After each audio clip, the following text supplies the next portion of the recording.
Toujours un plaisir d'être au milieu de vous. J'espère que c'est votre cas. Euh, si vous permettez, avant, je vais rendre grâce également. Seigneur mon Dieu, je te remercie, Seigneur, pour ce moment qu'on va partager tous ensemble, Seigneur. Je te demande, Seigneur, de m'utiliser comme tu désires pour annoncer ce que tu veux annoncer, mon Dieu, et que vraiment, Seigneur, nous puissions mettre en pratique ce que tu as mis sur mon cœur, mon Dieu, et que vraiment, Seigneur, on puisse toujours être obéissant et accomplir tes projets, mon Dieu.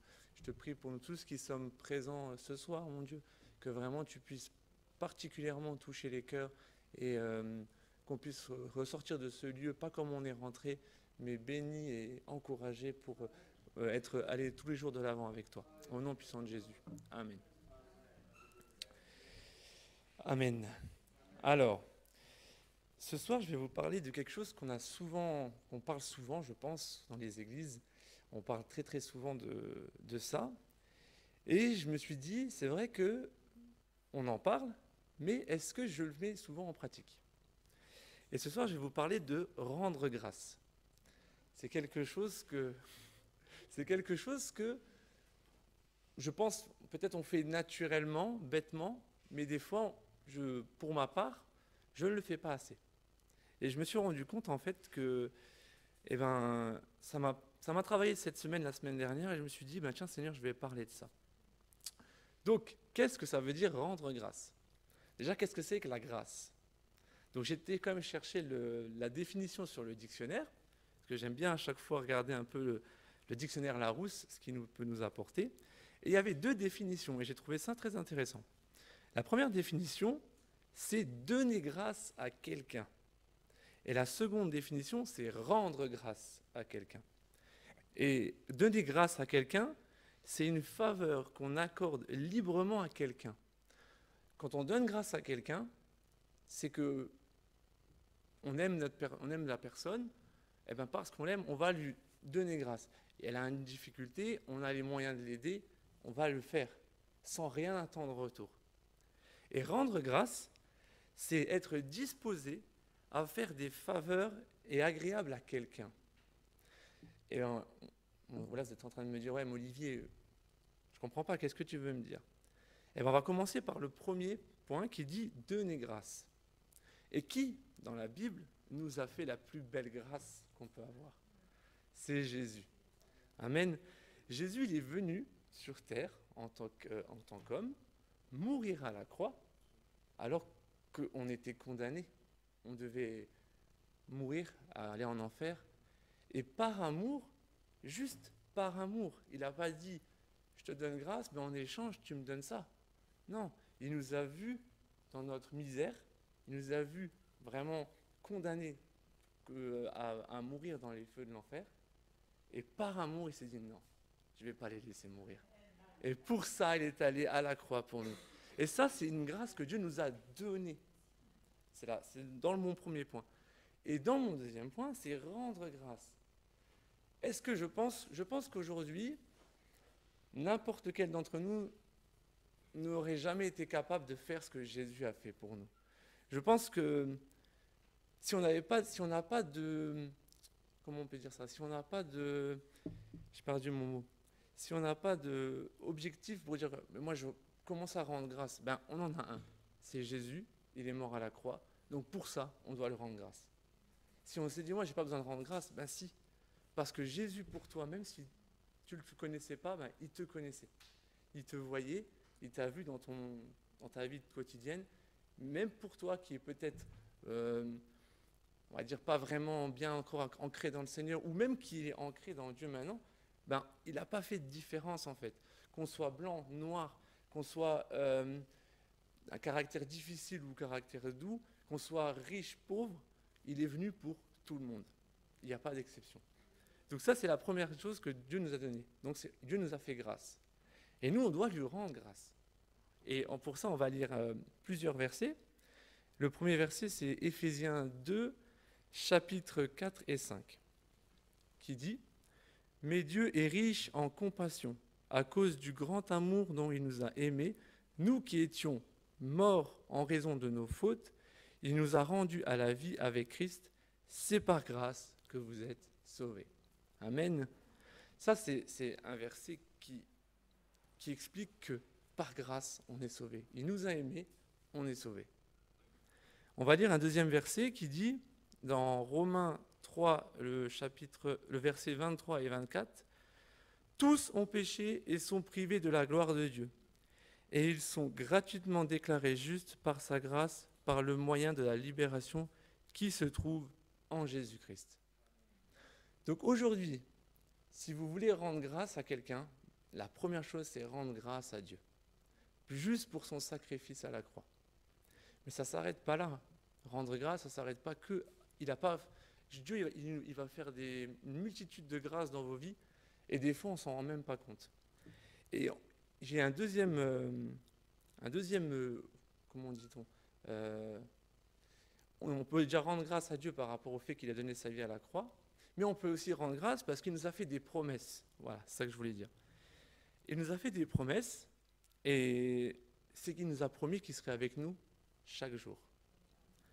Et pour ça, il y a des versets qui prouvent la promesse que Jésus nous a faite, enfin que Dieu nous a faite. Dans 2 Chroniques, chapitre 30, verset 9, il est écrit « En effet, l'Éternel votre Dieu fait grâce, et il est rempli de compassion, et il ne se détourne pas de vous, si vous revenez à lui. » Amen. Donc, on peut déjà rendre grâce parce qu'il est mort à la croix pour nos péchés, il est ressuscité, mais on peut aussi le rendre grâce parce que dans notre vie quotidienne, il a promis qu'il sera avec nous tous les jours. Dans Psaume 23,6, c'est un peu le chant qu'on a chanté, qui dit « Oui, le bonheur et la grâce m'accompagneront tous les jours de ma vie, et je reviendrai dans la maison de l'Éternel jusqu'à la fin de mes jours. » Amen. Et en fait, je me suis dit, dans les semaines passées, je dis « Seigneur, je ne te rends jamais assez grâce, en fait. » Et je me suis rendu compte, en fait, j'ai fait un constat sur toute ma vie. J'ai une voiture qui me permet d'aller au travail. Merci Seigneur. J'ai un travail, c'est difficile, mais j'ai un travail. Merci Seigneur. Et en fait, je me suis rendu compte que, là je parle de moi, je ne rends pas assez grâce. Et peut-être, vous, c'est votre cas aussi, peut-être que vous ne vous rendez pas assez grâce, et bien je vous encourage à rendre grâce. C'est très important. Dans Éphésiens 5,20, il est écrit « Rendez continuellement grâce pour toutes choses à Dieu, le Père, au nom du Seigneur Jésus-Christ. » Amen. Et je vais vous montrer une petite première vidéo pour vous montrer que nous devons rendre grâce, mais dans la création que Dieu a faite, la création que Dieu a faite, elle rend également grâce à l'Éternel. Si on peut mettre la première vidéo, vous allez voir, c'est quand même comique.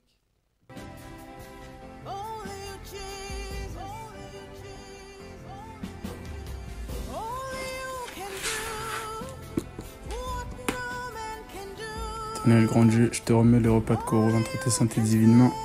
Protège son repas et donne à ceux qui n'en ont pas. Amen.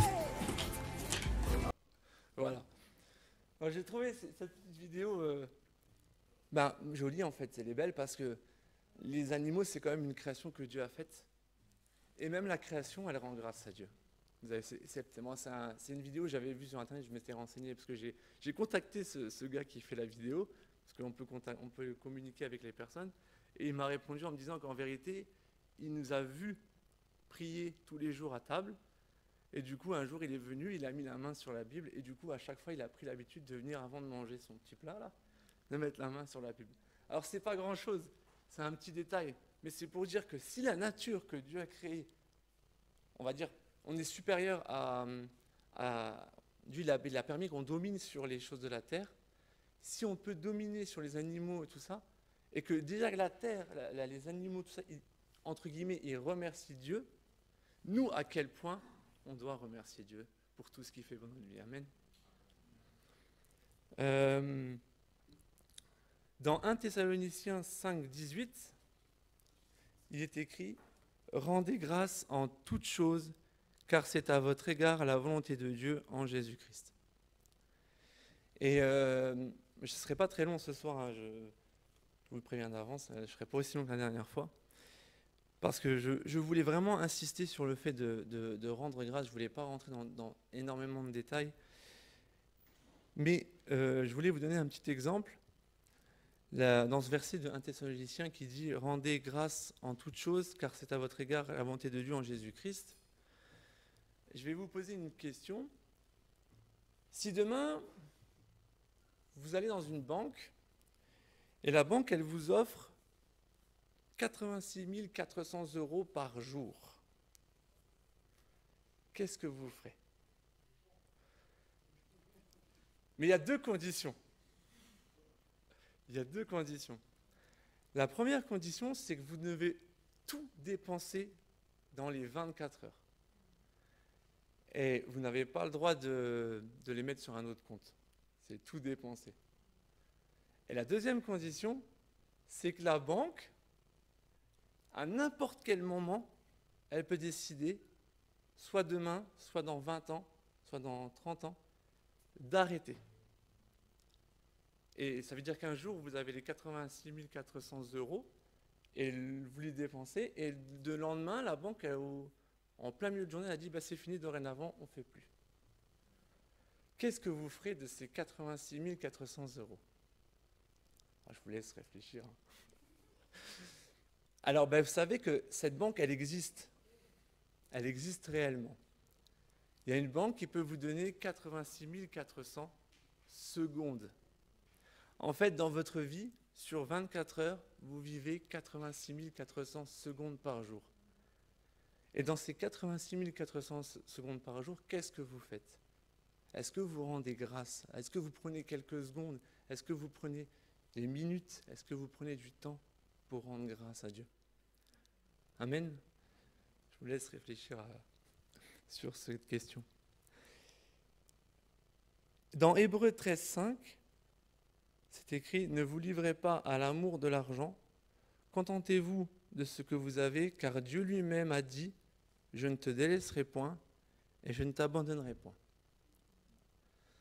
Donc, Jésus a donné sa vie pour nous, il nous a fait grâce. Donc, on doit le rendre grâce. On doit le rendre grâce aussi parce qu'il est tous les jours avec nous. Mais, vous allez me dire « Ouais, mais Olivier, c'est facile. » On va prendre mon exemple, je prends mon exemple pour moi. Toi, tu as une maison, moi j'aimerais bien avoir une maison. Toi, tu as une femme, moi j'aimerais bien avoir une femme. Toi, tu as ceci, donc c'est plus facile pour toi de rendre grâce. Tu as ces choses. C'est vrai que c'est beaucoup plus facile une fois qu'on les a. Et je vais vous raconter un petit témoignage, si ça ne vous dérange pas. Et je vais vous parler de ma vie. Donc, comme ça, vous saurez un peu plus sur ma vie personnelle. Avant de venir à Thionville, moi j'étais à l'église de Marange chez mon père. Et avant d'être présent ici, j'étais en relation avec une autre fille. Donc j'étais pas avec Lydie, j'étais en relation avec une autre fille. On avait prévu de se marier et tout ça. Mais bon, bref, ça ne s'est pas fait. Et merci Seigneur, ça ne s'est pas fait. J'ai vécu, en fait, si vous voulez, entre guillemets, en fait, avant ça, j'avais cette envie d'avoir comme les autres. Je voyais les autres autour de moi qui trouvaient une femme, qui trouvaient un homme, pour les femmes un homme et pour les... Voilà, vous avez mal compris. J'avais envie de ça. Je voyais les gens qui travaillaient au Luxembourg, je ne travaillais pas encore au Luxembourg, je voulais travailler au Luxembourg. Je voulais des choses, malheureusement, matérielles. Un petit peu, pour les femmes, je voulais une femme, je voulais ce qu'un homme veut, quoi, des choses basiques. Et je le faisais par mes propres forces, je cherchais par mes propres moyens. Et entre-temps, j'ai trouvé cette personne avec qui j'étais. Il y a eu des moments très joyeux, comme il y a eu des moments où c'était vraiment très triste dans ma vie personnelle avec cette personne. Et on s'est séparés, enfin je ne vais pas rentrer dans les détails, mais on s'est séparés, j'ai pris la décision de me séparer avant le mariage, parce que ça n'allait pas dans ma vie, et je sentais que je n'étais pas en règle devant Dieu. Et donc du coup, quand je me suis séparé, j'ai vécu vraiment comment on peut dire ça, une souffrance, parce que beaucoup des personnes qui étaient membres de mon église malheureusement, certains étaient familles avec cette jeune fille, et donc du coup, ont pris sa défense. Je ne veux pas rentrer dans les détails, mais ce que je veux vous faire comprendre, c'est qu'il y a eu beaucoup de gens qui se sont mis contre moi, sans savoir le pourquoi du comment. Et donc du coup, j'étais très abattu, très, très en souffrance. Et je me rappellerai toujours, j'étais chez mes parents, et un soir, j'étais vraiment... il y avait vraiment une souffrance, j'étais vraiment pas bien et tout. Et je me suis mis à genoux, et je me suis mis à pleurer. À pleurer comme un bébé, mais... je me suis mis à pleurer, et je me suis mis à prier, et à demander pardon à Dieu, de ne pas avoir fait ses choix, de ne pas avoir obéi à sa volonté, d'avoir fait mes propres décisions. Et dans ma prière, j'ai dit, Seigneur, je lâche prise. Je lâche prise, et c'est à ce moment-là, quand j'ai lâché prise, que j'ai vraiment dit, Seigneur, c'est toi, même ma future femme, c'est toi qui la dirige, c'est toi qui me la présenteras au moment où tu le décideras. Et bien à ce moment-là, Dieu a ouvert les portes pour moi, dans le travail, avec Lydie, ma femme maintenant. Je suis membre ici de l'église. J'ai vu ma vie changer au moment où j'ai vraiment lâché prise et arrêté de faire les choses par mes propres forces. Et en fait, dans Hébreux 13, verset 5, il est écrit « Ne vous livrez pas à l'amour de l'argent, contentez-vous de ce que vous avez, car Dieu lui-même a dit « Je ne te délaisserai point, je ne t'abandonnerai point ». Donc en fait, par mon témoignage, ce que je veux vous faire comprendre, c'est que oui, j'ai souffert, mais il y avait un objectif derrière. C'est que Dieu a voulu me faire comprendre, laisse-moi faire. Fais pas toi. Si tu fais toi, tu vas tomber. Laisse-moi faire. Et c'est pour ça que je vous encourage à souvent, et c'est pour ça que je rends grâce aussi à Dieu, parce que maintenant, en fait, je rends grâce pas d'être sorti de cette situation, mais je rends grâce à Dieu d'avoir galéré avec cette fille. Pourquoi je dis ça ? Parce que le fait d'avoir galéré, j'ai compris que je devais plier le genou. Et c'est dans la souffrance que, en tout cas pour ma part, c'est dans la souffrance que j'ai compris, ok Seigneur, je laisse faire. Et en fait, je pense aujourd'hui, si j'avais pas souffert, je serais peut-être pas là aujourd'hui à vous dire ça. Et je serais pas l'homme que je suis aujourd'hui. Et il faut pas que rendre grâce quand la tempête est finie. Il faut rendre grâce aussi dans la tempête. Et c'est là, en fait, que quand on rend grâce dans la tempête, je ne l'ai pas fait à l'époque, mais maintenant je le dis, il faut rendre grâce dans la tempête. Parce que quand on rend grâce dans la tempête, en fait, les choses Dieu arrondit les choses. Je vais faire comme ça. Il va nous pousser à de l'avant. Amen. Voilà, ça c'était juste le petit témoignage que je voulais faire. Dans Matthieu 6, versets 30 à 33, il est écrit « Ne vous inquiétez donc point et ne dites pas « Que mangerons-nous ? Que ferons-nous ? De quoi serons-nous vêtus ? Car toutes ces choses, ce sont les païens qui les recherchent. Votre Père céleste sait ce que vous avez besoin. Cherchez premièrement le royaume et sa justice de Dieu, et toutes ces choses vous seront données par-dessus. » Amen. Et pour appuyer ce verset, on va regarder une deuxième petite vidéo, un peu plus longue par contre, qui va nous faire comprendre l'importance d'apprécier ce que Dieu nous donne, de rendre grâce à ce que Dieu nous donne, et même de rendre grâce à ce que Dieu ne nous donne pas. Si on peut avoir le son. Alors, pourquoi vous nous avez fait venir ici ? Lionel, tu m'as demandé une liberté financière, à tel point que tu n'es plus à travailler jusqu'à la fin de tes jours. C'est ça ? Ouais, carrément. Isabelle, tu m'as demandé d'être belle et attirante, avec une silhouette fine. Ce sont tes mots. Et si je vous disais que vous pouviez devenir comme le couple là-bas ? I got blessings falling on me. I got weapons, need no army. Stat like Tetris, you don't know me. Stat my fatty, you don't know me. Okay, hey now. Elle est tellement magnifique. Je donnerais tout pour être comme elle. Ça tombe bien, puisqu'aujourd'hui vous en avez l'opportunité. Cependant, il faudra abandonner tout ce qui appartient à votre vie actuelle. Votre famille, vos amis et votre corps. Aucun problème. Si je deviens financièrement libre, moi ça me va. Vous me demandez d'abandonner mon corps pour en avoir un comme celui là-bas? Et croyez vraiment que je vais hésiter? Très bien. Dans ce cas, vous n'avez qu'à dire « Je renonce à mon corps pour obtenir ce que je désire le plus. » Et en même temps. Je renonce à mon corps pour obtenir ce que je désire le plus.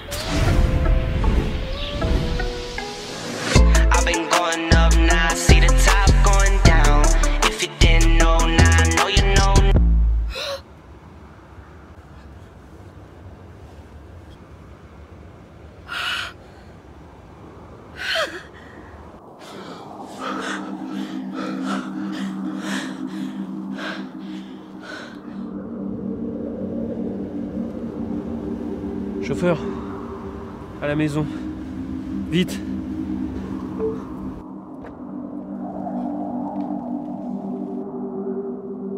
Les yeux. Le miroir de l'âme. C'est impressionnant. Qu'est-ce qui vient se passer là? Est-ce qu'on pourrait avoir des explications? Sabrina, tu m'as demandé de pouvoir enfanter. Te voilà de nouveau capable d'être mère. Sébastien, tu m'as demandé de guérir de cette maladie en phase terminale. Te voilà en pleine forme. C'est injuste pour eux, ils vont... Ils ont, de leur plein gré, renoncé à leur corps pour obtenir ce qu'ils désirent le plus. Quand la vie vous donne l'opportunité d'être en bonne santé, ne passez pas à côté.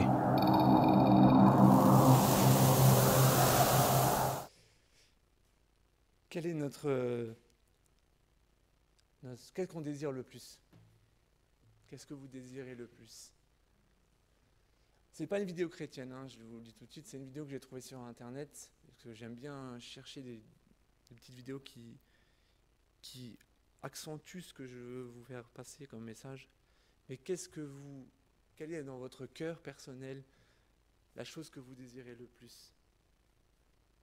Super maison, super voiture, super... plein de choses, un super corps, comme cette jeune fille, un super corps. C'est une vidéo, on pourrait même comparer ce personnage qui disparaît à la fin un petit peu à Satan, où tu lui donnes ton âme en échange de ce que tu désires le plus. Mais avec Satan, on sait très bien que derrière, il y a un coup bas. La fille, elle voulait absolument un corps physique magnifique. Elle a eu ce qu'elle voulait. Seulement, la récompense, c'est qu'elle est stérile. L'autre, il voulait absolument de l'argent, une stabilité financière pour pouvoir vivre sans travailler, etc. Il l'a eu, mais au prix d'un cancer en phase terminale. Alors c'est une vidéo, cette vidéo, pour moi, elle était importante parce que qu'est-ce qu'on cherche le plus? Et ça, c'est à vous Je pense que tous, on est d'accord, ce qu'on veut, c'est plaire à Dieu, faire la volonté de Dieu. Et souvent dans notre vie, on se dit, ouais, moi je voudrais ça, je voudrais ça, je voudrais ça, je voudrais ça. Mais on ne rend pas grâce parce qu'on est en bonne santé. On ne rend pas assez grâce à Dieu parce que, oui, je n'ai pas la stabilité financière, mais Dieu, il a promis qu'il est avec nous. Donc même si on n'a pas la stabilité financière, c'est pas grave. Dieu, il est avec nous. Il nous l'a promis. C'est biblique. Et dans la vidéo aussi, on voit que la personne qui disparaît un petit peu à la fin, elle dit, vous devez renoncer à tout ce que vous aimez, votre famille et même votre corps. N'acceptons pas, je vais dire entre guillemets, ces promesses de Satan. Acceptons les promesses de Jésus, de Dieu, qui sont peut-être, on va dire, pas comme on voudrait, mais avec Jésus, la victoire, elle sera énormément plus grande. Et avec Jésus, oui, on n'aura pas tout ce qu'on veut, mais on va apprendre à dépendre de Dieu. Amen.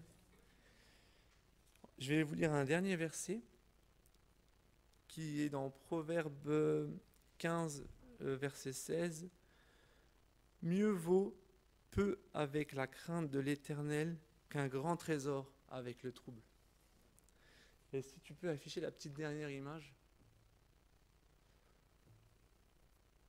qui appuie sur ce verset.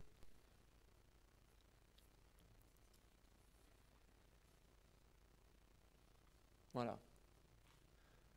Donc cette petite image, je la trouvais sympa. Si on devrait se placer, où est-ce que vous vous placerez? En première position, en deuxième position, en troisième position?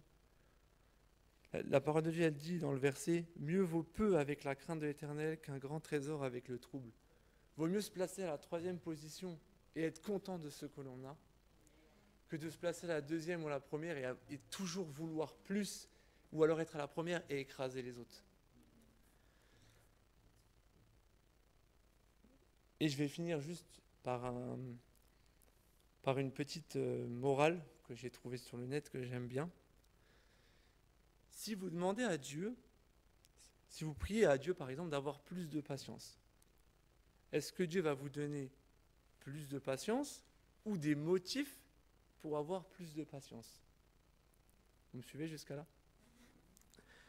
Si vous demandez à Dieu, je ne vais pas me tromper dans ma feuille, si vous demandez à Dieu d'être plus courageux, c'est-à-dire d'aller vers les autres, parler, annoncer les messages parce que vous êtes peut-être timide, est-ce que Dieu va vous donner du courage ou des occasions de montrer votre courage?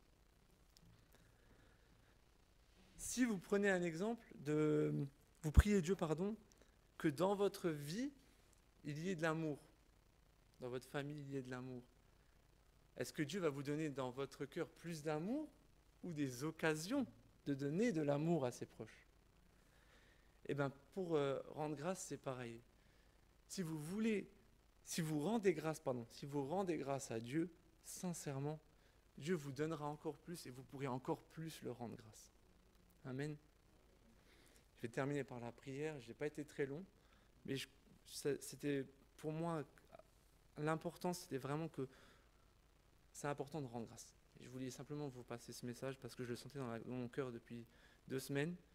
J'espère que j'étais assez clair et que vous avez compris ce que je voulais vous faire passer comme message. Je vais rendre grâce. Seigneur mon Dieu, je te remercie Seigneur pour ta parole.